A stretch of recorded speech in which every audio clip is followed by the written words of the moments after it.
Gonna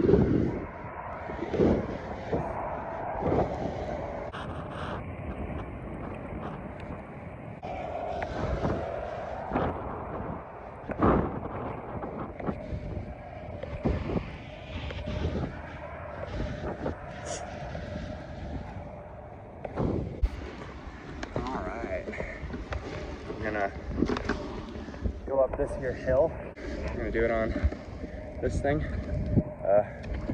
GBomb 27. I couldn't tell you. I don't think they make it anymore, so this review is completely useless. I came from Pantheon Ember.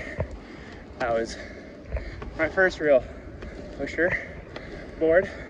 I really liked how maintenance free that was, and just super easy. Didn't have to deal with anything too much. Then, you know, put, I don't know, like 800 miles, something like that on there. It's getting steep here, I don't know if you can see that.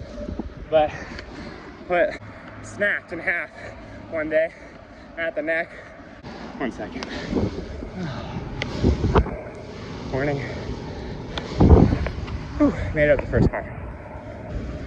Beautiful. Went on Facebook Marketplace, found this bad boy. And I slapped my own trucks on it. Still couldn't put my independents because my independents are old school, and GBomb only fits new school for their hardware, for their brackets. Anyway, here's our big climb. I think this is probably like 7% or something. It's gonna be good. So anyway, switched over, and wow, the first thing I can really say is the ride. So much smoother. There's some flex in this board, which is great. Nothing too crazy. I've taken it like 30-ish miles per hour, and they're gentle turns, and it's fine. It does everything. It's not much of an issue. Super comfy on these uphill climbs. But riding on less than perfect asphalt, which today I'm riding on perfect asphalt, it's all good. So 1 second. I'm a little camera shy, so when people come by, I'm not crazy about talking to a phone. But that's the big thing, is the ride quality. This board is a bit on the heavier side, which is my negative, but that just really helps with the vibrations and damping. It just kind of keeps the board more straight. Board is low enough, and I can mess with the angles to make that front truck play less if I want. Yeah, I think it's if you like to tinker with something, if you like, you know, there's some proprietary components kind of with the hardware, with the infinity bolts and stuff.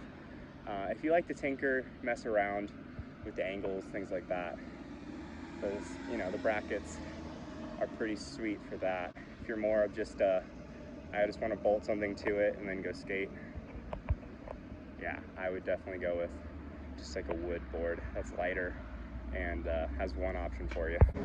For me, platform is huge. I have so much room to just be messing around on the board, you know, switch foot, switching over, being like right here, tucking. I think there was a lot of thought that went into the shape, and it feels really solid. There's a reference point for every position when you go into like a pumping, or when you're in pushing, or when you're switch pushing, or when you're doing a little bit of downhill. It seems like there's always a spot on the board that you can reference, lock into, and feel comfortable on. Going over a ton of potholes and crappy pavement, I don't think that's really what the GBomb brackets were made for. All in all, I think it's really going to come down to what you're riding the most. If you're riding smooth bike trails with rollers or predominantly flat, then then you're going to be happy on this thing And if you like to play around with your setups, if you like to get them extremely custom dialed to you, you'll like the GBomb platforms. You know, they're designed to go with brackets that are gonna allow you to add that little extra layer of customizability. If you can scoop one of these up used, I would highly recommend it. They feel right. But I think I'm more of a, I would ride a wood, just all wood board. But for a person who doesn't like, I don't know, doesn't like, but I wouldn't pick a bracket board. This thing's pretty awesome, man, and I really can understand why people are into these setups. If you have smooth pavement, gentle rollers, not crazy uphills all the time, and crazy downhills, which I'm about to go down, this thing's pretty rad.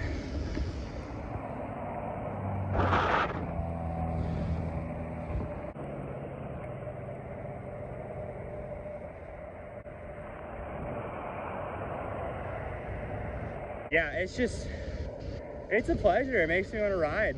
I think that's really the goal. So there you go.